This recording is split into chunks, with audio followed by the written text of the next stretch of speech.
it comes to one-year-old Dante, Pierre, you are the father.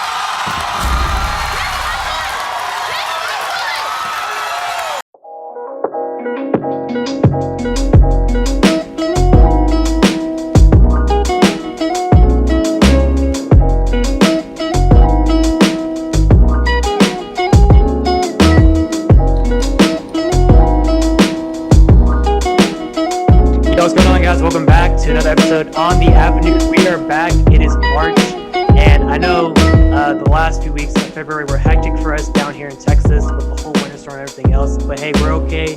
We survived the blackouts. We survived the snow. We have fun in the snow too. But hey, it's March. It's a new season, and we are back on the show. We missed you guys. I hope you guys missed us. Well, as always, I'm Jeremiah Chalker, your main host, and to my side is my co-host Kevin Bosch. Kevin, hope you're doing well today, man. You already know, baby. What's up? Ready to get the show on the road. And also, one more thing. If you guys noticed, if you guys are watching on YouTube, we are not in our normal studio today. Obviously, Yes, sir. obviously, due to the Rona situation, obviously everyone getting vaccinated.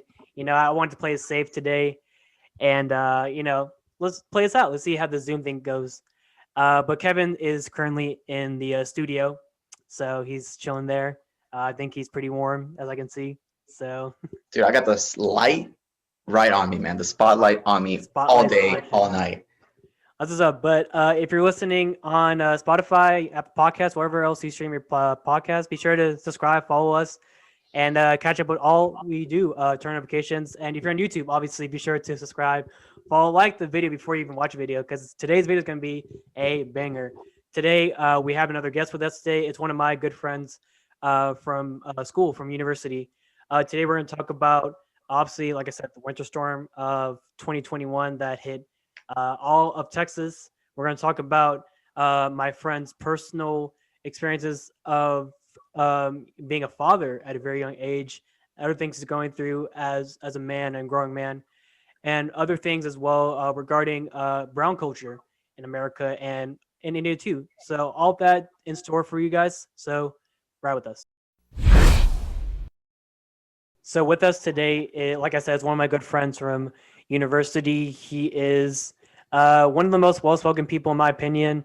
He's a genuine guy. He's a very hardworking guy. I'm so glad he's on the call with us today. So without further ado, please welcome my buddy Hark Singh. What's going on, my man? How are you doing today?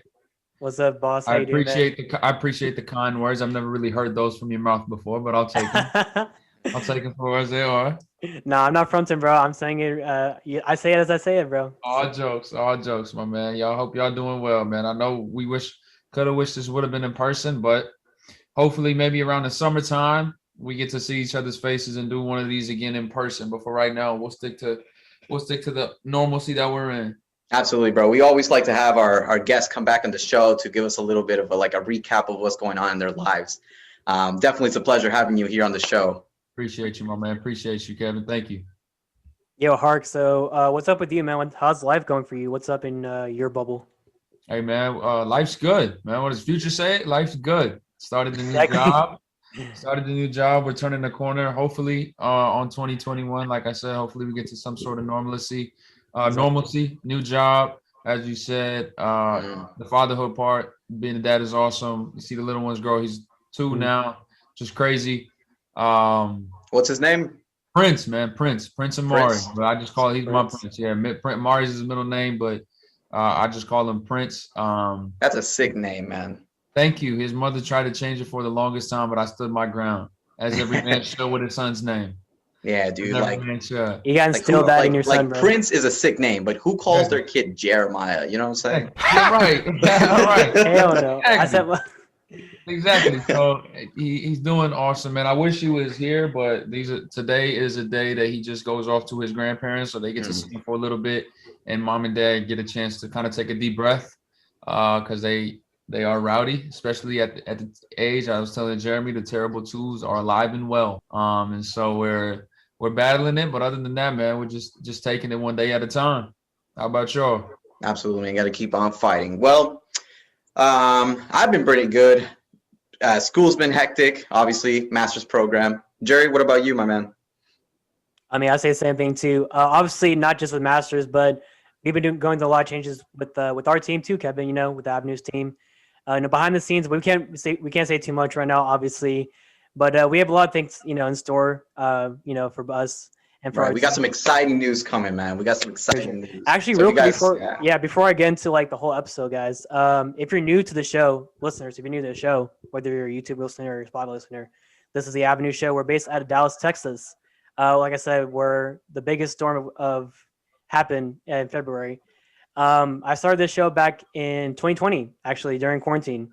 I just wanted to find something enjoyable to do for myself, and I want to bring people along with me. Help them grow as well as people as well. And the team I have right now with Kevin, other people behind the scenes as well, they're helping me better as a person. They're helping me just bring up better content, help bring more of myself out there as a person. I think this avenue of being on YouTube is just great, man, and I can't take it for granted, for sure. And as far as the content goes for our show, we talk about a lot of things that we may agree or disagree upon. But at the end of the day, it's all about just hearing our perspectives and just living, absolutely. with those differences, and also, seeking compromise with all of that. So if there's something you need in your life right now, be sure to hit the subscribe button, follow button, wherever you do listening this, episode from.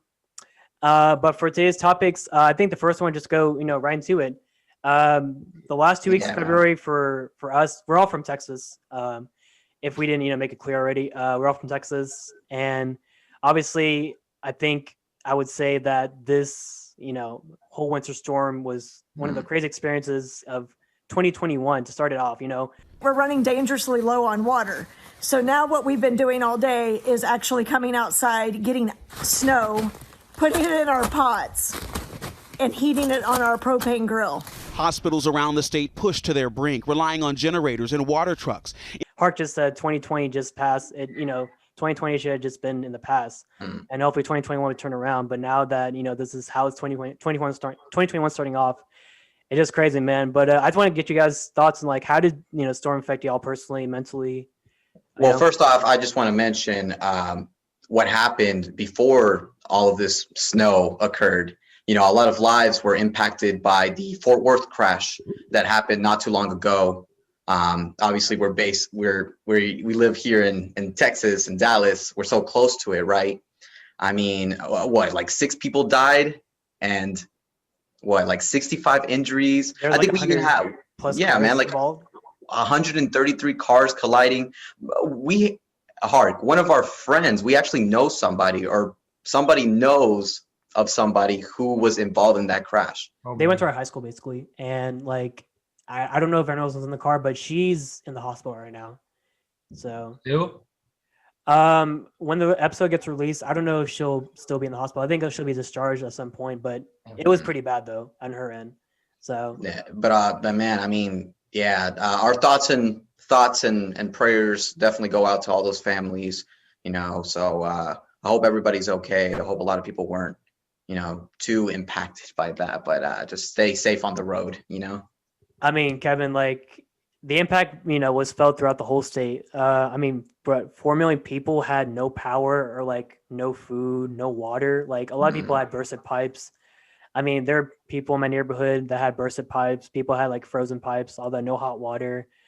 I guess at least on my end, I didn't have hot water for a couple of days. I had power, and I'm blessed for that. But still, like, there's people that didn't have that, Yeah, I had a lot of water. I was fortunate enough to have water and power, so I was good. A lot of people, like you said, were obviously telling me a bunch of things. Their pipes were broken and whatnot. Hark, what about you, man? Are you okay? Yeah, man, I'm blessed. Luckily, I didn't have any damage to any property, anything in my apartment. Car was okay. Obviously, you had to deal with the power outages. My power went out Monday morning, and I didn't get it back personally at my apartment until Thursday morning. Wow. Hot water we had Monday morning, and then that was about it. Rest of the time we didn't. So Monday night, I mean, but I really still didn't really struggle it because we just had to suffer one night. Monday night, I say suffer, but like at least I was grateful enough that at least we got a bed to sleep in, right? Bed, blankets, you just make the most of it. Exactly. I've went to India a few times, and I don't know if Jeremiah knows. There's plenty of power outages in India, so you just Oh make yeah, it through. for sure. You struggle through it. You just bundle up. If it's cold, and you bundle up. If it's hot, you just fan yourself all day. So Right. I was kind of not accustomed to it, but you can adapt for a little while because you knew it wasn't too long. So I was still grateful that you still had to be resourceful, right? Like I put all my stuff in the fridge outside, so nothing went bad. Exactly. Yeah. Trying to be resourceful here and there. And then Tuesday, even my apartment complex didn't have any power, but Leah's did. So we went over there. We stayed there Tuesday, and then Wednesday, I just went to my back home to McKinney because they didn't lose any power, any water for like any of it. Then I just went there, and then on Thursday I just came check my place back out, and everything was fine. And then it was back to normal. And yesterday it was 80 degrees, and today it's going to be raining for the next 6 days. So for all your viewers, this is what a Texas snapshot is. Exactly. Yeah. That's the weather scale for you. It was Yeah, about man. this time last week. It was what, 0 degrees, still snowing. Yeah. No. Now it's like what 60s, 70s now. It Nowadays. was like 7 to 8 degrees like throughout the whole week, But obviously, we're obviously mentioning the bad side effects, the consequences of this winter storm. But did you and maybe your little kid or your partner go out and maybe play in the Enjoy snow? the snow. Yeah. And we tried to. I took them out the first day. The only problem was we came back to more cold. Like you left the cold, you went outside to play, but it wasn't like you weren't warming up when you came back inside. So we played like one day for the first few hours, like right when it was snowing. And then Prince was having the ball, but I mean we were cold too, and it was just a matter of it wasn't warm anywhere. Like you would just go to your car to warm up. That's what I did. You just had to sit in your car to warm up. And so as much as we would have liked to, I don't think we really had as much fun as we could have due to the circumstances around it. But I still got some snow pictures with them. So that was about it. That's really all we wanted. Personally, bro, I hate the cold, man. Like I hate the cold. I'm part Cuban, and so like when it's like I just love the sun, the heat, bro. Like, oh man, this was just the worst time for me. But yeah, you're the one that has like 50 hoodies in your closet. So what are you talking about? It's crazy you say that, Kev, because I know there's a lot of people that either prefer one season or the other. I'm more the type that just enjoys what comes along. I love the cold. When it was cold, like it was 0 degrees, I was like, bro, I haven't experienced this ever. I don't mind getting bundled up. And I experienced that. I think I like the cold more than the heat. Really? When you're cold, you can get bundled up and warm up. When you're hot, and even you can take all the clothes. And that's what I was telling them. I was like, man, at least it's cold. We can be bundled up. If it was the exact opposite, it's like 100 degrees in here, you couldn't sleep. And you would be naked and you still be hot. Dude. The exact opposite. If you look at both ends of the spectrum, the ones that we were in, the winter one is a little bit better than the other one, which is extreme heat. Yeah, I guess right. Especially since you have a child, man. Gotta look out for. But even like personally, bro, I don't want to be sweating all day. I shiver, but I can put on about 6 hoodies, bundle up. We still went to sleep Monday night, and in here the temperature was like it had drops like I think 38 inside, which is still. And I have 2 gigantic windows that don't help. The inside of those windows froze, but at the end of the day, we still got to sleep. Right. Like peacefully for like 6-7 hours, right? Right. That's crazy. And like 6-7 blankets, 4 or 5 hoodies. So, but even then, like the one thing I don't like is the rain, though. The rain makes me mind it. Super lazy, bro. My goodness. Yeah, the rain is like, but it's like we need it. So yeah, we need it, man, for sure. But obviously, we talked about a little bit about winter. I love the summer, but if I could, I would just run away, bro. I wish I could just go out. I mean, just being stuck in our house all day. Obviously, I couldn't drive my car. It was just like ice frozen, just a bunch of snow. But yeah, man. But if I had the opportunity, man, I would love to go out somewhere. You know what I mean, and go to a warmer place. But there was one person in particular who was able to escape all of this, and that is millions of Texans were without power, heat, and water. Texas Senator Ted Cruz jetted off to Cancun, Mexico with his family. He now says he regrets taking that trip. Theodore Cruz. Ted motherfucking Cruz. No, Cancun Cruz. It's Cancun. And Cancun Cruz, bro. He didn't get to stay for long. He came back in, I think, about a day. He didn't get to stay long. No, but why did he go to Cancun, though, Kevin? Apparently, I don't know. Maybe this applies to you too, Hark. But apparently he left to Cancun for his daughter. That's why I heard that too. People were, during an interview, they were asking him, why did you do it? Blah, blah, blah. He's like, oh man, my daughter wanted to have a fun vacation. Man, screw you, bro. That's an excuse. Well, Texas is going through horrific storms, and millions of Texans have lost power, have lost heat, and have been hurt. And our family was among them. We had no heat and no power. And yesterday, my daughters asked if they could take a trip with some friends, and Heidi and I agreed, so I flew down with them last night, dropped them off here, and now I'm headed back to Texas and back to continuing to work to try to get the power on. What's happening in Texas is unacceptable, and a lot of Texans are hurting. He framed it as he was being a good dad. Framing on his daughter. Right. Come on now. He blamed it on his daughter, right? And they left their dog too. Like, didn't they leave their dog too, Kevin? Isn't that true? Oh yeah, bro. Their only dog. I was watching the news, and all of a sudden, typically whenever, if you have animals or pets, you typically, leave them in proper care. Maybe somebody, your neighbor or something, checks up on them. And there was like a live news reporter or whatever just recording his house, and you just see the dog just scratching the door, like basically screaming for help. So I'm just thinking, what's up with this man? Not a good look is what you're saying. There's our senator, right? Now people are trying to. I think other senators from other states donated and helped more. They did more, right? Yeah. They did a lot more.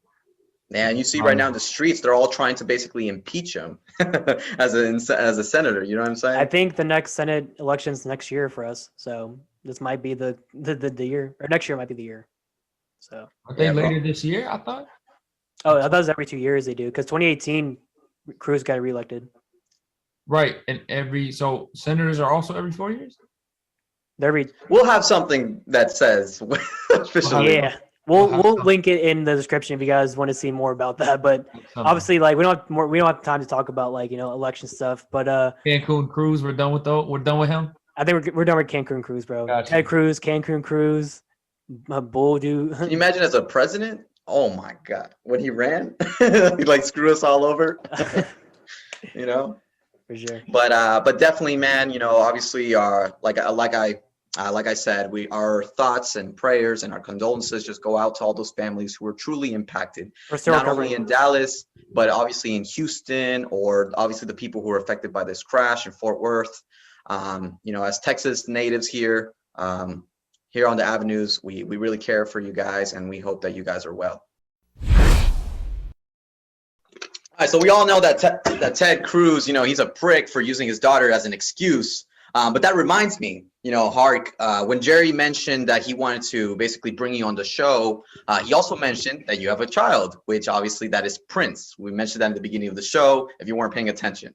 But tell us a little bit more about that, Hark. I mean, where do you want me? Where should I start? Should I start from first base, or should I? Where you tell me where you want to take it, and we'll take it there. Hey, bro, the baby had to happen somehow. The baby had to happen somehow. Absolutely, I guess the baby did have to happen somehow, right? It had to take two to tango, so we'll take it there. We'll take it to senior year of high school. We'll take it to fast forward about March, April. Meet somebody. I slide in the DMs, as apparently a lot of things go down in the DMs in the 21st century, as did this venture here. Just took my shot. Apparently it went in. Hark is ruthless. We started dating. We just a relationship started to build. And mind you, this was March, April. I was a senior, and I guess I don't know if anybody knows this, but Leah is a year younger than me, so she was a junior. So she's a year younger than me in age. And mind you, as a senior, I still didn't know where I was going to go to college. Now this is kind of where my life story kind of takes me. I had a few decisions. It was either Texas Tech, which I had gone to. And that's kind of, the funny thing is, that's kind of where my family was pushing me. My dad specifically. We took a visit out there. My dad loved it. And as weird as it sounds, I was kind of turned off by Tech. It was in a weird way. There was a lot of emotions in my system at the time. Obviously, I'm in a fresh new relationship, and anybody knows in relationships, those first 3-4 months are like the honeymoon phase. It's like everything's just cherries and rainbows, right? Nothing goes wrong. Everything just on a 10 out of 10. So that at that moment in time is when I took the visit to Texas Tech. I already applied for it, got in. Something turned me off. Something was just not right. Whether there was some heartstrings attached to Leah, knowing that we was going to be this far apart. There were some things on the campus, like honestly, how small the dorms were really turned me off. I remember to this day when they took us to the dorms and they're like, "This is where you'll be living." I'm like, "Bro, I'm gonna be living in this little closet with like a stranger." And mind you, I'm somebody who really respects my space, really respects my time. It was a complete turnoff. And they charge you like $5,000 for a little closet. Well, yeah, Did he exactly. give you, like, Well, any scholarship right. or anything? Yeah. Yeah, I got some school, grants, financial aid, all that. Yeah. But knowing, money's, as I don't want to say, Money talks, is an issue for us, right? Not even money talks, but like mom you're and dad financially stable. I was financially good. Mom and dad were gonna pay for school. They know they were gonna pay for it. I was just gonna go. There's a whole nother twist to it, to where I've grown up in a brown culture here, whatever. Jeremiah knows we have a lot of brown friends. I can feel you. All Sikh, all Punjabi, right? I thought Jerry was black. all of our parents, right? I thought so too until I met him. Oh, damn. Okay. And a lot of parents here, I don't know how your parents were, Jeremy, but what's up? Brown parents want the kids to not leave. They want you to stay close to home as possible. For sure. So all my friends who are a little bit older, maybe a year or two, everybody went to UTD. No brown kid, especially guy.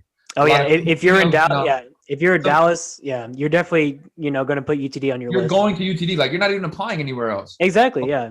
My dad was complete opposite. He was like, no, he needs to go out, he needs to be on his own. And he was like standing on the table telling other kids to like, bro, send your kid off to be like, no, we're not sending our kid. He's going to UTD. So we're fast forwarding here. We're in June now. June of my year going into college is when I applied to UTD. I hadn't made a decision yet. Mm-hmm. And mind you, classes start what? August, yeah. Right. I haven't made a decision yet. In June is when I applied to UTD. Wow. Think of how late that is in the process. Yeah. But yeah, how late that is in the process. Yeah. So there was a point in time where I kind of had said yes to Texas Tech, but I was like, you know what? Let me just apply to UTD as a backdoor. Because I don't have to make it, technically, I don't have to make a decision just yet. I can pull out whenever from Texas Tech if I want to. And then the closer it got, the closer I just didn't want to leave. So I stayed at UTD for a lot of various reasons, but turned out I stayed at UTD. Me and Lee are still dating. Everything's still good. Fast forward to Valentine's of 2018. All right. Valentine's of 2018. This was kind of like my first, I guess, wild and out trip because my mother was in India, my father was in India, and my sister was in Austin for school. So Buddy had the whole house to himself. And that's kind of where we talk about what 2 + 2 = 4. It takes 2 to make a whatever. Yeah, man. That's 3 what + happened. 7 is 11. That's where it happened, right? So I honestly think like Prince was conceived on Valentine's Day. I wouldn't be surprised, but we don't even know when he was conceived. Hey, he's a cute baby. Goodness. Exactly, right? So that's the kind of the story on P. That's kind of how P happened, where Valentine's Day comes around and nobody knew she was pregnant, but girls know their bodies, right? And I didn't think I did anything wrong. I thought I was all good. I thought I didn't shoot the club up. I didn't think we were just wait. So like, let me get straight. So when did she find out she was pregnant and how did you react when she told you? So let's go there. The night before I had the boys over and we were just all on cloud 9. She texted me. She said, hey, I think something's up. So what do you mean something's up? She said, I think I might be pregnant. I was like, there's no way. And mind you, I'm on cloud 9. Really? You're denying it. I'm denying it. I have the homies over. That's fair, yeah. That's the entire house is to ourselves, and you already know what we're doing. The bottles are open. Everything's we're just having fun. So she's texting me and she's 1000% serious right now. Yeah. I'm taking everything as a joke. I'm like, bro, there's no way. I'm telling my friends, I'm like, bro, Leah thinks she's pregnant. Check this out. Like, look. Wait, I have to ask something. Did you use protection?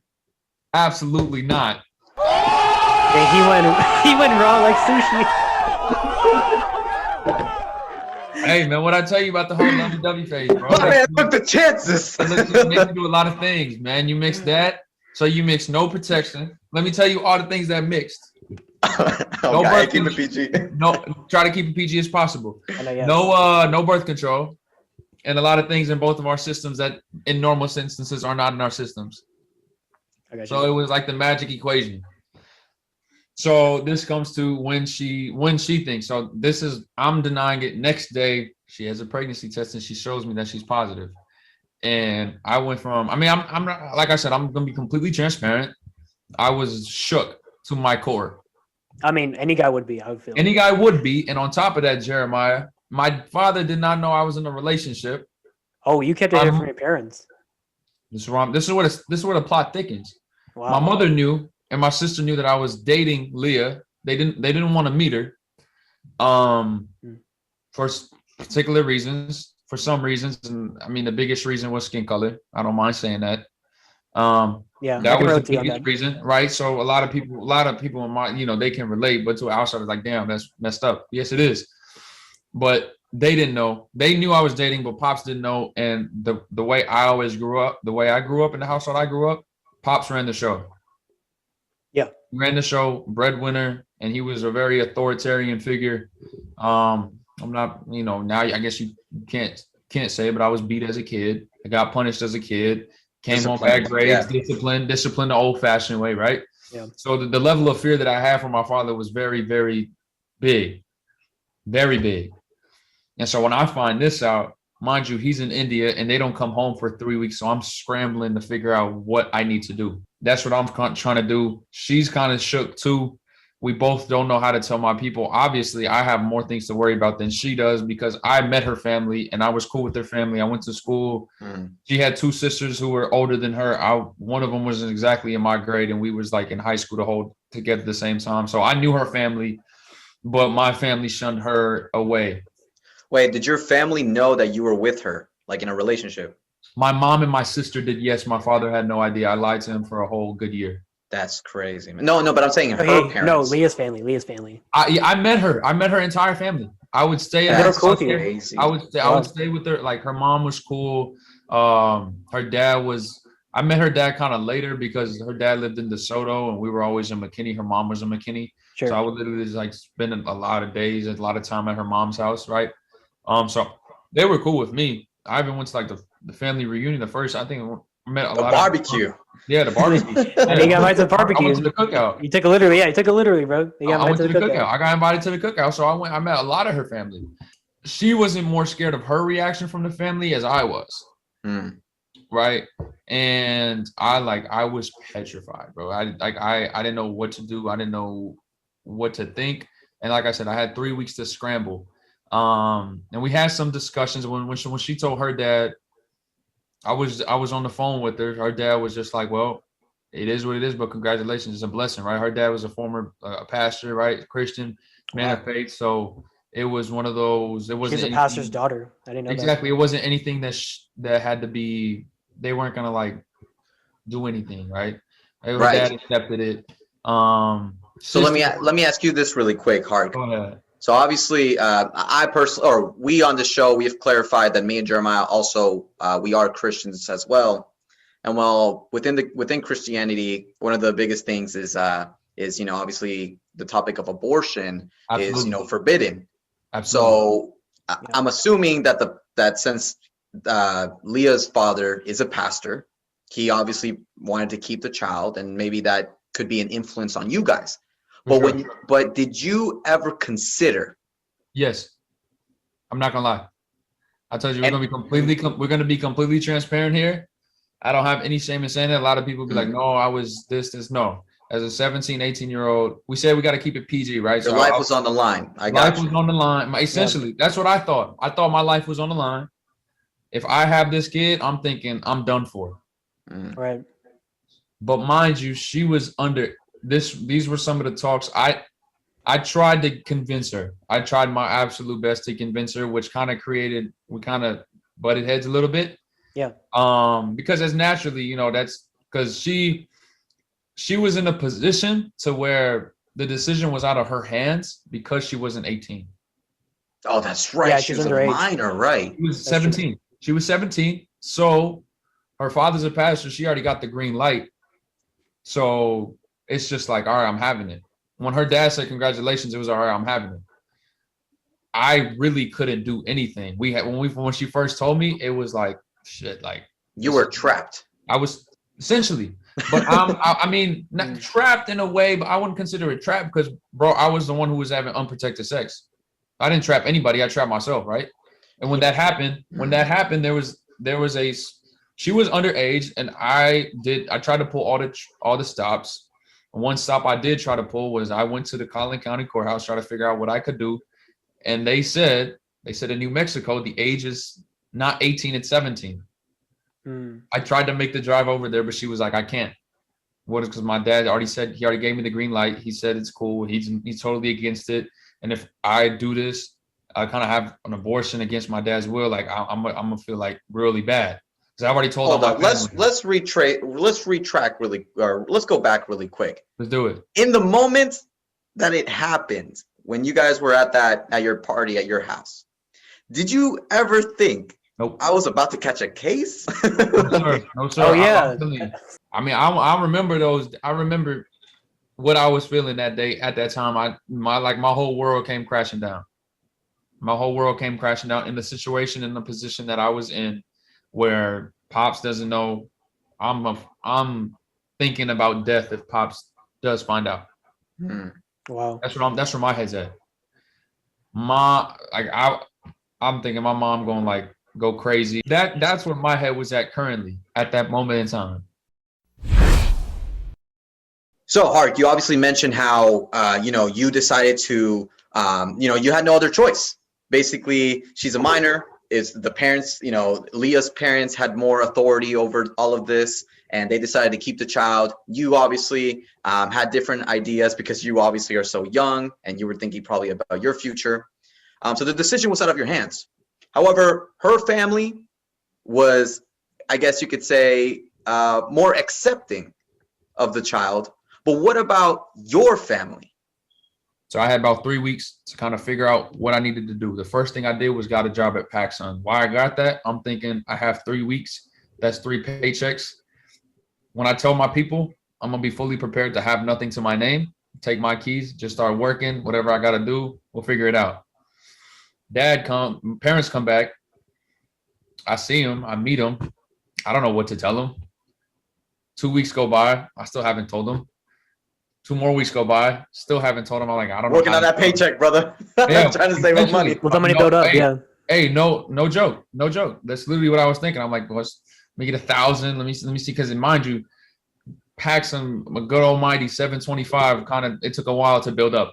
Yeah. All those labor hours. Yeah, all those labor hours. It took a minute to build up. So you had like a whole plan for when you're gonna reveal the whole thing to your parents. No. I didn't have a plan because I was too scared to tell. It kind of turned back on me. So that's what I'm saying, bro. This podcast could easily turn into 3 hours because the stories are insane. He was trying to avoid it, like little by little. I was avoiding it. I just don't know what to do. I got 9 months. And then mind you, Leah kept on asking me too. She's like, hey, did you tell your people? Did you tell your people? Did you tell your people? I'm like, I haven't got the time to. The baby's born. Yeah, that is not my child. I haven't. I know. Haven't. And so I'm like, man, I don't know. How do I tell him? And then a letter comes home in the mail from Walmart. And this is all tied together. When my people were in India, I'm not proud to say it, I made a transgression at Walmart that included shoplifting on the self-checkout, and I had to pay a $350 fine. I did not have $350 to my name, so I was paying $50 installments. I was paying $50. I'd already paid like $150 of it, but Walmart kept sending letters because it wasn't all paid in one lump sum. Now, I could get 1 letter, I could get 2 letters, but they sent letters every 2 weeks. Come home from UTD. Pops is like, hey, this is a letter from Walmart. What's this? Hey, man, something happened. Like, I was with Leah that day. We just as kids. And mind you, it was all groceries, but if anybody's known the self-checkout, hopefully Walmart does never see this. Exactly. You try to put the cucumber down your pants. Exactly. And some people were like, right. What's this guy up Lady to? stops me. She's like, hey, where's the receipt? Oh, my God, I don't have the receipt. Blah, blah, blah. Okay, so that's the backstory. Pop shows me letter. What is this? So I get my way out of that by saying, I was at the self-checkout. This app didn't work. Blah, blah, blah. BS my way out of that again. And I think I'm good. I go upstairs. I hear a little lecture. Pop still doesn't know about the girlfriend. Still doesn't know. Still doesn't know about the girlfriend. Still doesn't know. I convinced my dad so well. He goes to Walmart because I've convinced him. He's like, well, this $350 fine is kind of BS. If this is what you're telling me, then maybe we can get the money back because I can talk to him. I'm like, oh, God. All right. So I was like, all right, yeah, sure. Go ahead. Next day, he went to Walmart. He comes back. He's like, bro, like, what's up? What's really going on? Because I talked to the manager, and the manager said you were with a girl, and you guys there was about $80 to $90 worth of groceries in the basket. So what's really like, what is all this lying for? What's really going on? I was like, well, Pops, that girl that I was with, that's my girlfriend for about a year now. And shoplifting thing isn't even something you have to worry about because I just said she's pregnant. Wow. At that point, I don't care if you're a criminal. Everything's out of the bag. Wow. All at once. My mom was on a walk. It was just my dad. He called me down. He was like, bro, what's up? And his reaction wasn't anything I would have thought it would have been, which is a crazy thing because I would have thought, all right, bro, he about to grab this back, yank me upside the head, take it right, the door. Bro. He's gonna be like, he was like, yeah, literally, none of that. Right there, yeah, the trouble, bro, the trouble. Yeah, he was like, well, you got yourself in this situation. Now we just got to get ourselves out of it. Like we got to get well, don't worry about it. That's what he said. Said, don't worry about it. Everything will be okay. Just how are you gonna tell your mom? Boom, 2 minutes in, my mom walks in. He was like, you want to tell her? You want me to tell her? I was like, you can tell her. He was like, so apparently he has a girlfriend, yada, yada, yada, X, Y, and Z. And now she knows about the girlfriend, but she knows about the girlfriend. And my mom warned me. She was like, because she found a rubber, she found all of that. Yeah. She gave me the lecture. She was like, just be careful. Say, look, a balloon. You know, I'm gonna say this real quick, Hark. I don't know if this is true for you, but I feel like in brown culture, like the sons usually feel more closer to the moms and the dads. You know what I mean? Like the guys have more respect for the dads, but when it comes to the moms, they're more, I guess. Mom is the homie. Mom's a homie, right? Yeah. Mom's a homie. That's a trick. Dad is like somebody you can't really talk to. There's a respect level there, but you can talk to him more than like my sister could. I don't know about if you have any siblings or whatever, but I have a brother, but yeah. Yeah, that dynamic is kind of very different. It's very right. It varies. So going back to it now my mom is just like, nah, she hasn't lost it, but she's like, oh my God, this is what I told you, but whatever. She's disappointed. But that was never the reaction I expected. I know, yeah. No yelling, no screaming, no beating, no punching. Very cordial, just we'll figure it out. I'm like, all right. And of course, my pops' first one was like, just convince her to get an abortion, we'll pay for it. Oh, so they wanted you to get an abortion, but the pastor, two different sides of the coin. Oh my God. Two different sides of the coin. And so I was like, well, okay. So this is where I kind of try to make another push with Leah, honestly. I try to make another push because so mind you, I told him in April, right? I guess we'll say late April. And we found out that she was pregnant early March. And my parents came back from India mid-March. So does the timeline kind of make sense? Yeah. Right. So right now we're in April. Leah's about we'll say 2 months pregnant. 2 months pregnant. Right. Like she already got a belly going or something. She has to be 2 months pregnant. Yeah. Right. Yeah. Right. 2 months. And so, okay, now this is the reaction that all right, Pops is willing to help, but he's willing to help his way. And his way was he came home from work the next day. He was like, he has our family business. Our gas station was in Bonham, a really small town. I don't know, up north, right by Sherman. He was like, well, I talked to some people. I know a lot of customers there. This is like a common thing, and Western culture, even though it's very uncommon to brown culture, we'll figure it out. He comes home. He's like, hey, I got you. I got a solution. I was like, all right, what you got? He was like, I know we can get some legal people involved. And because both you guys are underage, you can go to court, say your spiel, say your story, and basically give up your parental rights to the child where you would have no connection to anything child. You would just say it happened. So basically like adoption would be an option too, right? Exactly. Adoption, doing anything, whatever, give it up. Yada yada yada. Or he was actually trying to get rid of the child. No. I'm gonna tell you this is my dad's story. This is what my dad wanted me to do. This is from his dad's story. Actually, this was my dad's way of saying this is the solution. Let's work on it. And when he told me that, mind you, after I knew the baby was on the way, I was locked in with Leah, bro. Like after. There was in about April or so. Also, again, there's a lot of things in the story, but we were both in McKinney at the time. She was staying with her mom. I'm obviously staying with my people, and her dad's in DeSoto. But certain things happened to where she had to move to DeSoto because the prince was our child was gonna stay with her dad. She had a better relationship with her dad. Yada yada yada. Right. So she actually, like 2 weeks before she had to graduate, whatever, she actually ended up moving into DeSoto. I'm locked in with her. I'm like, all right, bro, abortion doesn't happen. That's fine. We'll be in this together. I'll figure it out. Don't worry about it. I know my family's like 7. They're going to be opposed 17 different ways, but I'll figure it out. That's my mindset at the time. We all are following along. After I realized that abortion is not an option, okay, cool. That's fine, right? It was just a matter of how am I going to tell my family? And Pops comes in from work and he's like, all right, we get a lawyer. You can give up your parental rights. And then this is kind of like one of the very first few times I manned up to my Pops and was like, this is what I want to do. And this is actually what I'm going to do. I was like, you can't physically take me to court and say, I'm going to give up my parental rights to a child with a woman who I willingly had unprotected sex with. And she has to face all the consequences. I'm like, that's one thing. That's not a manly thing to do. And that's not something like morally wise, I could go to sleep at night for the rest of my life knowing that I did that, right? Just as a man, as a father, as just, I don't care what age I'm at. Okay, that happened. The one thing we could have, me and Leah could have jointly done was an abortion. We didn't do that. So now we're in it. Right. At an early age, you learned how to basically accept your actions, your reaction, be good or bad. Your actions. And so I'm like, Dad, like, I'm not going to cop out of this. But baby's coming. He's coming in October. Like, we just got to deal with it. And my parents, or my dad's stance specifically was, he told me straight up, he was like, I remember what he said. He was like, that's fine. You can be a high morality, high character guy now. Just later on in life, just remember that it's going to F you over in life. And Leah and your son are not welcome at my house, ever. So they banished you once you made a decision about keeping the child? No. I still lived with my parents. I'm working after Paxson left. I've actually had landed a good job at a local bank. I was working.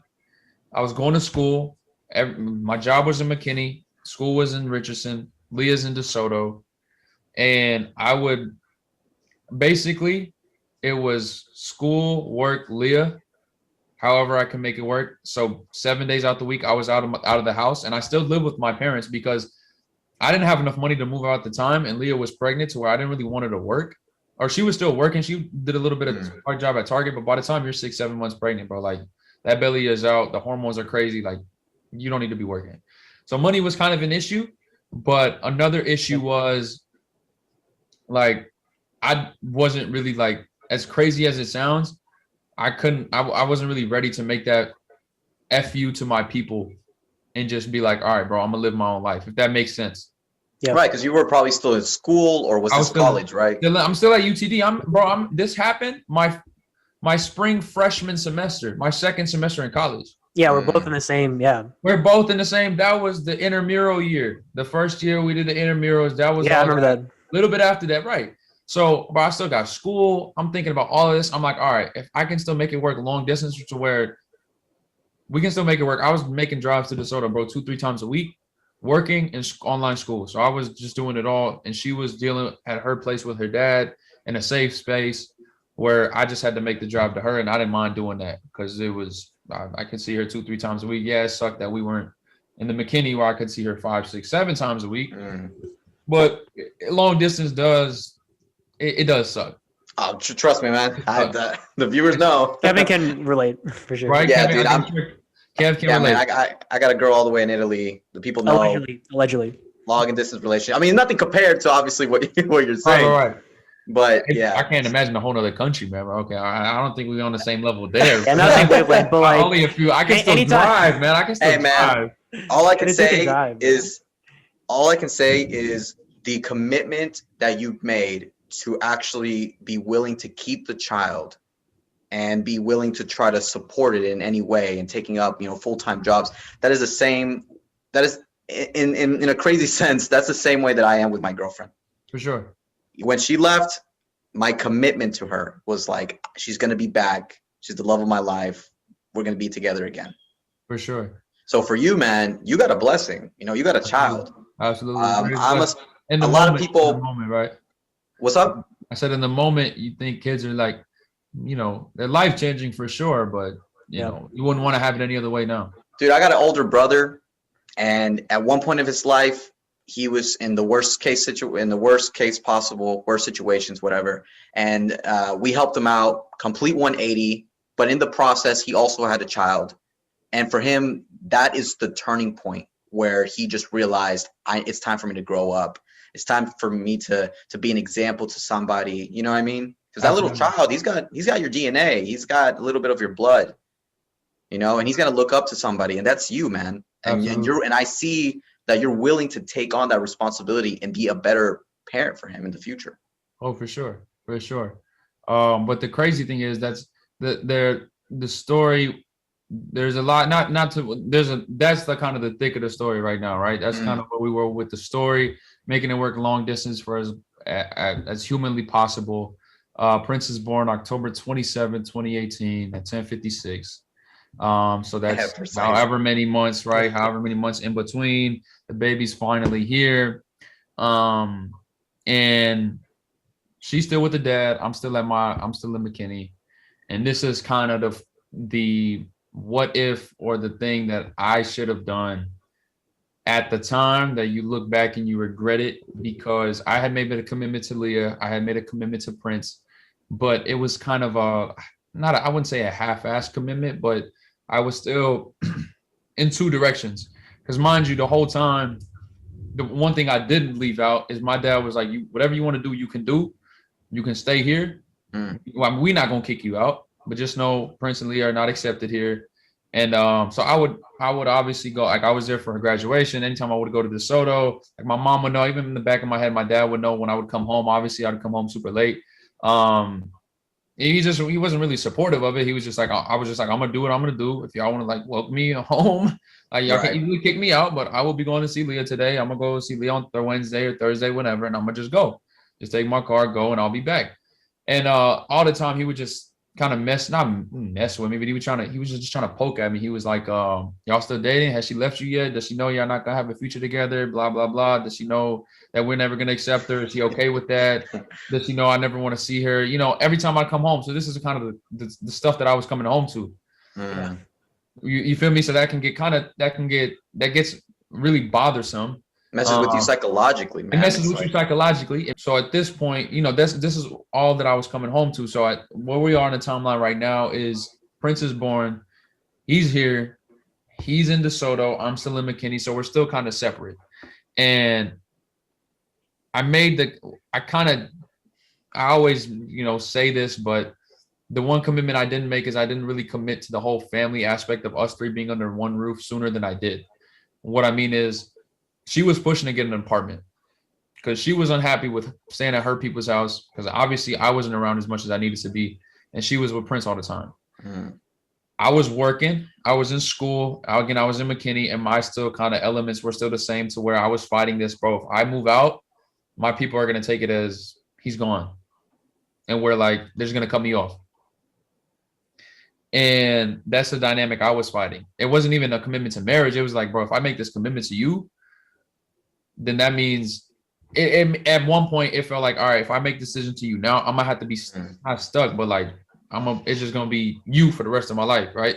And if I leave you, then I'm really gonna have nothing, because I already know I'm not gonna have my people, right? Does that make sense? Yeah. Hark, I gotta ask you really quick though. Go ahead. What made you finally decide to get out of the house and finally, I guess, either move out with Leah, or just, I guess, get yourself your own apartment, your own place? There was a breaking point, and that breaking point didn't come until February of 2020, if that can all make sense. Of last year. Okay. Yes, of last year. So between Prince being born in February of 2020, a certain date, February 20th of 2020, I realized that I was too busy making other people happy and not my own. So much so to me and Leah's relationship actually we were just co-parents. Honestly, we were just co-parents for a very long time. We were co-parents. I mean, kind of still working on it right now, you know, but we've been co-parenting for a very long time. And then when it comes, like I said, with Leah, our relationship just has been very rocky. If that kind of makes sense, ever since we've kind of just been co-parented for a hot minute now. Ever since, like, she kind of just spoke up, because it was like, man, I'm kind of alone here in DeSoto. You're in McKinney. You see me and Prince like 2-3 times a week. Like I'm there. I'm kind of ashamed to say it, to where the first year or so I didn't spend a night with them. I would go during the day and go back home, because my dad's, again, this was me kind of waiting these two in my head, family on one side, Leo on the other. My dad was like, I don't care what time you come home, but you just got to come home. You come at 4. I don't care if you got to watch until 3 a.m. You got to come home at 4. You're coming home. I'm like, all right, cool. Like there would be days I'd come home at 3. I had to wake up at 8 to go to work, and I would go to work, but I'd stay at her crib till 3 o'clock just because she had to get off. I just went off on my dad, on my parents. Again, being depressed isn't something that brown people think is real. Yeah. It's not a concept. You can't wrap your head around it. I was like, bro, I've been depressed for this amount. You have no reason to be depressed. You have a car, you have this, that, this. Like, all right, that's cool. I do, but I don't have the things that I want. Like you're just making up reasons. We butted heads, whatever. But I'm like, okay, well, check this out. I'm getting an apartment. No, you're not. I was like, yes, I am. I'm getting an apartment. I found it. I'm moving this date. I'm getting it. If y'all cool with it, that's fine. If not, that's okay too. I moved out on March 8th, and there was a little period in time. Okay, when January, I had this conversation with my people when I was kind of fed up too. I was like, bro, I'm tired of not being able to bring him home, because mind you, I hadn't even brought my son home. This was just all wherever Leah's parents were, wherever mom and dad were, whatever, right? In DeSoto, yeah. In DeSoto and McKinney, she moved back to McKinney for afterwards in like later half of 2019. But regardless, like he never stepped foot in your parents' house at any point. He never stepped foot in my parents' house. But in January, he actually conceded when I talked to him. I said, bro, I'm having a really tough time. I'm depressed. He's like, you have no reason to be depressed. And actually, I brought him home in January of 2020.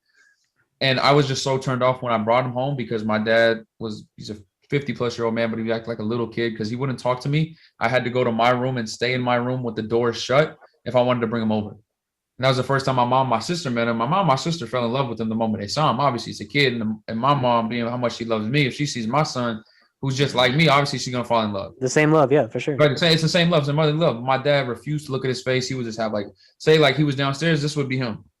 If I had to walk him in, he'd be like this, or watching the TV. No. Yeah, I can already picture in my head. Yeah. No conversation, no nothing. It's just I go up the stairs, I go in my room, he stays downstairs. We just two different. We don't communicate until Prince goes back.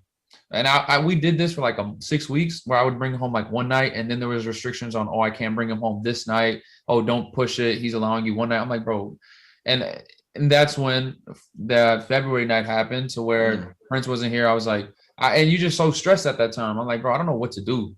I've told this man whatever. He won't let me move out. Like, not let me, but he's opposed to me moving out. And then when that happened, I was like, you know what? I've had enough. Like, that's kind of when that was I've had enough, because they're not the one spending nights in jail. They're not the one with the messed up record. They're not the one dealing with all this. It's me. So if I really want to do what I want to do, then I'm going to just do it. So I signed the lease in March. Been here for the last year. I've been raising Prince. Me and Lee have kind of we've been working on our whatever, which we're trying to work on it. Things are getting better than they were in the before, and because she had her place too, we did our kind of own thing for a little bit.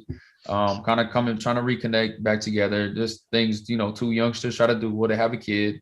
So that's kind of what today's it. But now I'm content and happy with my life, because my son sleeps with me 4 nights out the week. I work from home. I've had him like this past year. It's been amazing. Why? Because I can finally be the dad the way I want to be a dad. And that was always my initial request, essentially, was just let me be a dad, right? Just let me raise my kid in your own way. In my own way. It may not be your way, but it's not your child. You don't want to accept it. That's fine. And even now, the crazy thing is, my relationship with my parents has gotten a lot better. I go home, I'll go home and go home for lunch. I'll go home every now and then. But the thing that still bothers me is my father still hasn't made any inclination to meet my son. Now my mom. So your parents rarely reach out to reach out about the child. My dad, my mom. No, it's his dad in general. My mom. This is the thing. This is how we work. I'll go home with Prince to my mom. My dad's at work, so she can spend time with him. Right. But my mom is also thinking about her situation. She can't really pick me because that's her husband. But you're the son. I'm the son, but she's the husband. That's her husband. Yeah. She can't leave him. You can, but you can't. because I'm living get my it. own life. I can't bring her into my apartment. I mean, I can, but like You could technically, but I technically could, but that'd make things a lot more not murkier. But that's just not how it works. No, it's completely understandable. Yeah. The mom doesn't move in with the son, so she's kind of in a rock and a hard place too. And my sister loves my son too. Every time I take him home, if they'll ask, they'll be all right. My dad's at work, just bring him over for a little bit. Yeah. Those are the conversations that we still have. Right. And, maybe your sister gets the inspiration from you, and she's like, I want to have a baby now. And let's hope not. that's not what That's the inspiration we're kids looking for. It's not the inspiration we're looking for. But yeah, that's kind of the like me and my dad still talk, but it still bugs me to the point where he doesn't really. There's nothing, no inclination to willing to meet. Right. No talks about what is being a dad like, anything like that. It's just really how's school? It's good. Yeah, the same. How's work? Good. Same old. Like the conversation never changes, bro. Like there was a period of time where I put him on Robinhood, and every day we talk like every night about stocks, and I'm like, all right, bro. At some point, this conversation gets. But he deep down he missed me too. But all he can relate to is stocks. He don't want to talk about the kid. But I'm like, all right, and I don't ever pick I rarely pick up the phone to call him first. That might sound messed up. That might sound bad. But he always calls me first. But I'll call my mom every now and then. I'll call my mom out the blue whenever. Right, so that rift is still there. That I wouldn't say hatred, but that I don't know what the right word is. That little thing from my dad to where it's like there's still some kind of boundary between you and your dad. There's still a wall there. There's still a wall there. Right. There's still a wall there. There's still a wall there. So I gotta ask, man. So, obviously we talked a little bit about the past. Now we're getting a little bit to the present. But what about the future? What are your future expectations with this child? What are your future expectations with your family and you having this child and raising it up? Well, one thing I know is there's a lot of things I don't know, but one thing I do know is I'll be in Prince's life as long as I'm dead. I don't care if now let's say I marry somebody. Well, whoever that person, whether that could be Leah, whether that could be somebody else, whether that could be somebody in my culture. First thing I'm gonna bring to the table is I have a son. Are you cool with that or not? No? All right. We're done. I'm not going to even entertain the conversation. That should be the first question for sure. Yeah. That's the first question. I have a kid. Are you cool with that? No? All right, bye. You are? Okay. Now, when it comes to that, I told my people that too. I was like, if y'all want to, let's say I do want to get married sometime. It's not with Leah, it's with somebody within the Brown community. You guys want to like tell me find somebody and you're gonna ask me to hire my son. No, my son will be in my wedding. If my son is not at my if my dad's not at my wedding because of my son, hey, that's fine.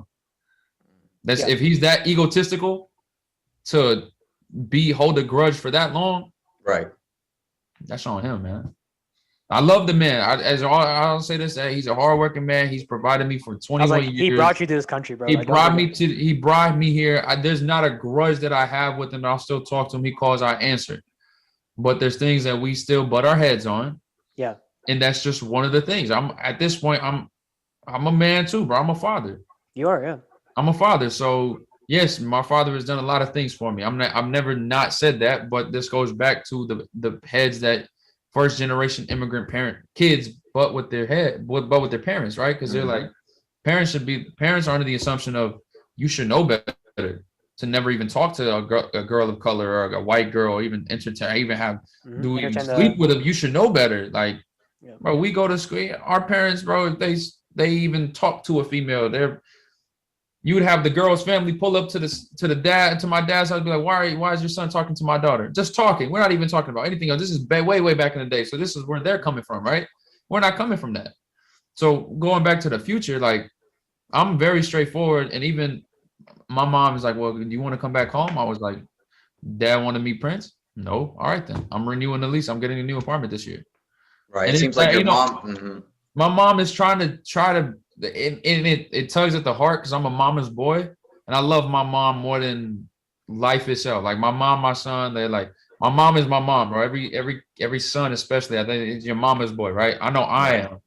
And my mom she's at that age where they're getting old. Not that they're getting too old, but they're turning a corner. She's past 50. Who knows, knock on wood. I'm sure she has a long life ahead of her, but who knows if she doesn't? Nobody knows that. But so I still want to be there for her too. But as a father, you got to be you have to almost be selfish because it's right now it's me versus me, like me and Prince versus my dad. My mom's heart is with me, but she can't tell my dad that. I don't blame her for it. And my dad's too egotistical or not ego, he just hasn't turned the corner on it yet. Maybe another year out the house where he doesn't see his son all the time. Maybe that will help. Maybe 3 years away from me will help. Maybe 4 years will help. Who knows? But 1 year has passed and nothing in terms of his inclination to wanting to meet my son has changed. And I don't personally like that. Right. Right. So you see your mom is going to be more in the picture, but your father will maybe still be hesitant. Yeah, like my mom comes. She came here the other day. She came here Monday. Every time she comes as a grandma, she brings gifts. She brings all this other stuff for Prince. Spends time with him. It's like my time to kind of relax and do my own thing. When she comes here, she just takes over because she don't really get to see him, right? So she'll come to my apartment. Obviously, when my dad's at work, but or I'll go home when my dad's at work, right? So we're still doing all this kind of behind his back kind of stuff, which I don't really like. And my mom, my sister, like, just give him time, just give him time, just give him time. But I'm like, bro, I'm willing to be patient because I'm not going anywhere. I'm happy right now. I'm not forcing anything down anybody's throat. Like, I'm not telling my dad you have to be my son or I'm gonna do A, B, and C to you. It's just like, all right, bro, you take your space as a man, and I'll take my space as a man. And we just, if you want to turn the corner on it, then that's fine. But if it comes down to like, all I know is I will be Prince's dad, regardless of if I'm single for the rest of my life, if I'm only with Leah, if me and Leah get married and we're together, like we get married, right? The one thing I know, I'll be in Prince's life. Yeah, I mean, Hark, like we could still go on with your life story. I mean, first of all, I appreciate you, coming on here and, sharing this. I mean, I don't know who wants to hear this, but what you're going through, what you've been through, like, when you were 18 and now you're 21, right? 21, yep. The past 3 years of your life were the craziest 3 years of your life, I would say, based on what you just told me, but it takes a lot. I mean, not many people can do what you did in that span of time, especially when you're a teenager. So I commend you on that, man. I mean, just to end this conversation, bro, like, what is some kind of advice you could give to someone who may be in this situation? Because we don't know, man. Like, whoever's listening to this, like, they might be in your situation right now. Like, they're hiding these things. Maybe just about, like, I don't know, like anything, bro. Yeah. Like, what type of advice would you give to somebody who might be in this particular situation as what you've gone through? I would say there's a few things, and this kind of where it kind of warms my heart because Leah, there's a few times where Leah she had posted actually all three of us together like a Christmas portrait, like right there, and that kind of went crazy so much so where I had people reach out to me like, hey, dude, I'm in a similar situation, brown dude, ex-girl, how'd you tell your parents? How'd you do this? Yeah. And I always tell them it's like, just from my experience, from one thing as a parent, and I had some older people tell me this as well, is no one that can ever tell you how to parent. Only you, like, don't let anybody ever tell you. No book, no how to be a dad, how to be a mom. You have to do this, you have to do that. It's your child. You're gonna raise it, right? That's first and foremost. And secondly, to more of this kind of the situation I was in, is to where we got to do a better job. And this goes back to the brown community thing, is as our generation, we have to do a better job to stop being so scared to have uncomfortable conversations with our parents that we seem like are going to be apprehensive or are going to raise to conflict, because a lot of us are too scared of that conflict, to where a lot of this could have been resolved if I just had a few uncomfortable conversations with my dad when I was 14 or 15 or 16 or 17. Mm-hmm. Right? So there's a few packs of advice. One is, don't let anybody tell you how to be a parent. You're your kid. It's your kid. You created it. Don't let anybody tell you. Secondly, is I want to, that's kind of what my podcast is about as well. It's a shameless plug, but that's kind of what I'm trying to start as well. And the first pod was, I kind of sparked in there, trying to spark uncomfortable conversations with brown kids, right? And then I'd say lastly is, there's a few rules in life that I live by. And one is, whatever funk that you're in or whatever things that you're dealing with, you have to understand that the sun is going to come up and the moon is going to be down. In the morning, the sun will always be up, and at night, the moon will always be out, right? So the more you delay your problems, the more you shy away from them, the more you run from them, you're just killing time. Mm-hmm. And the older you realize, you realize you aren't here for much, you aren't here for a very long time. Yeah, as sad as it's crazy as that is, but that's just reality. We aren't all three of us, who knows how long we're here for, but if we're just going to be like, oh, I'm going to be here till 80, 90, 100, and so I can just have all this time. We got shelf life, man. Yeah. Everybody has a shelf life. So don't be afraid. Just don't live in fear. Just live in the now, tackle it, handle it, and tomorrow the sun's going to come up and you'll be all right. Because at least you'll be able to go to sleep knowing that, all right, bro, I tackled it. I'm good. And now I'm ready for when the sun. But if you letting time go by, that's what I did, right? I let 4 weeks go by. I let 4 or 5 weeks go by. And with Leah, I let a few months go by without making like a real stand. You know, I didn't really deep down realize I was too scared to make. I could have just, with a leap of faith, just been like, all right, let me just get in an apartment. Whatever happens, happens. But those those little things here and there, those lead to a lot of different things that happen.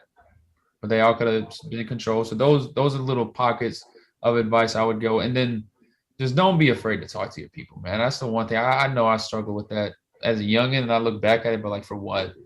Like, at the end of the day, they are your parents. And like I said, the reaction that I told you that they had isn't something I could have ever imagined.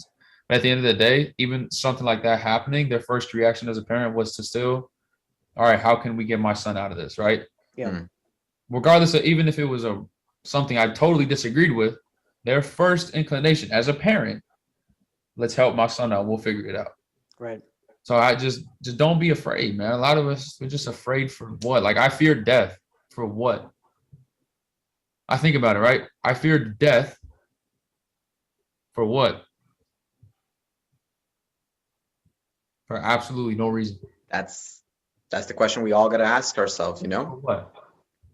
So that's the biggest piece of advice. A lot of this stuff that we see in movies, oh, people die if they all know, but that's not real life. Yeah. Like, the parents understand too, right? There's a certain understanding that they have. There's a certain understanding that they need to gain that they haven't yet. But at the end of the day, I fear death for 5 to 6 weeks to not tell my parents straight up in the beginning. So those are little pockets of advice I can give. And I know I told you I ramble a lot. I don't know how long this pod went. I apologize if we went. I was like, no, I gave you the warning. I warned you, Jeremiah. If you bring me on, at the minimum 2.5 doesn't matter. That's the magic of editing. Yeah, but no, listen. Before we say our goodbyes, like Hark, like obviously, like we know we're gonna have you back on the show, in some form or fashion. In person next time. In person too, yeah. That is the only caveat. We are not doing this Zoom thing anymore, guys. I promise to listeners, no more Zoom with this guy. Don't worry, Hark. You are more than welcomed at my home. Kev, do you want to spill the beans on why we're actually on Zoom, or should we just keep that a secret? We'll keep it a secret. We'll say it next time. He said we'll keep it a secret. All right, okay. We'll let the people decide why. I said under circumstances. I can't even speak today. But Hark, I appreciate you telling your story, man. If you're listening, whoever's out there, just take whatever Hark said, and just take it to heart. And like I said, I mean, I have no other words to say. Take it to Hark. You know what I'm saying? Take it to heart. Don't take it to the heart. Take it to heart. Take it to Hark. Yes, sir. Yes, sir. Man, obviously man, that was perfect. That was a perfect answer for, I guess, for anybody. Can't say anything else. I think someone once told me that the past is only history, right? To be acknowledged. The present is a gift, and the future is just waiting to be unfolded. Nobody told you that. You saw that from a movie and you worded it very wrongly. I can fix it for you if you want me to, but I bet. Yo, do it, Hark. Do it. Expose this man.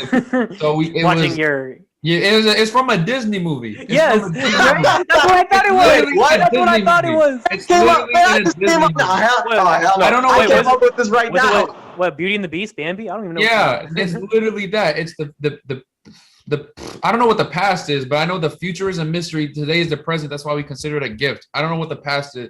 I forgot the past line. Okay, never mind. You can fix it right now, but he stole it from a movie. He just worded it. I thought of that while I was going to say something about Justin Timberlake, but never mind.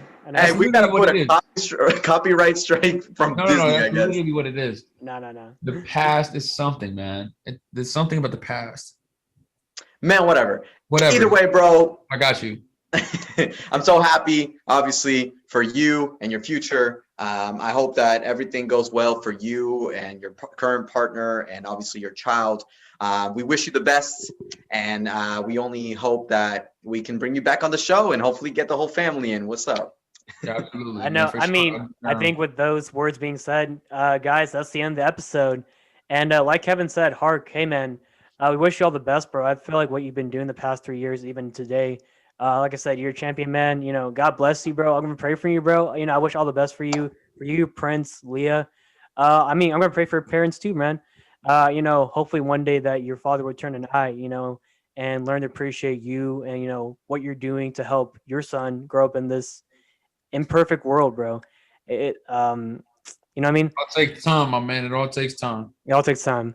But Hark, I think this is your chance to plug yourself in. I think you know people should know more about you. I mean, how can we connect with you? I know you mentioned you have your own podcast show too. Yeah, I'm trying to venture out to this social media world, but I'm not, like I told you guys in the beginning, I'm not as disciplined as I need to, but I do have a YouTube page. I'm simply Hark on YouTube and on Instagram. I've kind of veered off from the videos and gonna go straight more into the podcast. I'm not stepping on y'all's toes at all. I'm not stepping on your toes. Okay. It's very different. Kind of the story that you guys heard today is kind of what I dive into my podcast. I made a first solo one about two weeks ago. This kind of dives into my story, the obstacles a kid in our situation faces in America, right? The kid and challenges a brown kid faces in this life, especially in America, right? Those are something that I've discussed and kind of something more I want to elaborate because I have certain goals and aspirations that I want to make uncomfortable conversations more comfortable for the next and upcoming generations. I would say the same thing for us too, man. Same thing for us. You know, and those are the shameless plugs for my YouTube. If you guys want to check it out, I have it on the calendar to record on Saturday, so I'll try to get something out. On Twitter, it's Harkert Singh at 408. That's a little long. Don't worry, we got you, bro. Everything's in the plug it in, bro. YouTube. Y'all go check me out. Instagram, Snapchat, freaking MySpace, bro. Tumblr, You already know. Hey, throw the shameless TikTok plug in too. Hey, oh yeah, we got TikTok too, man. For all TikTok, those, TikTok. Trying to get my TikTok numbers up. Trying to get my TikTok numbers you up. get the numbers up, right? Yeah, you gotta beat Leah or something like that, right? For sure. Obviously, okay. Forget Kevin. I don't know. Screw Kevin. All right. No, I was kidding. But real talk, guys. Listeners, if you guys enjoyed today's episode, you guys should connect with Hark. He's a great man. Had a great story. We appreciate your time being here, man. We love your energy. Kevin, thank you for being here, I guess. All your antics, man. And as always, guys, if you enjoyed the episode, if you guys want Hark back, obviously like the video, comment below what you guys enjoyed about this episode. Be sure to connect with Hark, connect with us, obviously. Follow our page, help our page grow. Follow us on our socials. We got MySpace, we got Instagram, we got Twitter, Snapchat. I think I got TikTok, but I might check again. I think I deleted it one time. All that good stuff. Oh my goodness, going crazy, man. But I'm gonna end it here. I hope you guys have a good rest of your day, whatever you guys might be doing right now. I hope you're doing well in life, all that good stuff. And Kevin, you can take us out. Guys, once again, thank you so much for watching this episode. Hark, it was a blast, man. It was an absolute pleasure meeting you. Like I said before, we're gonna get you on the show again sooner or later. And yeah, thanks for watching, and thank you for riding with us on the avenue.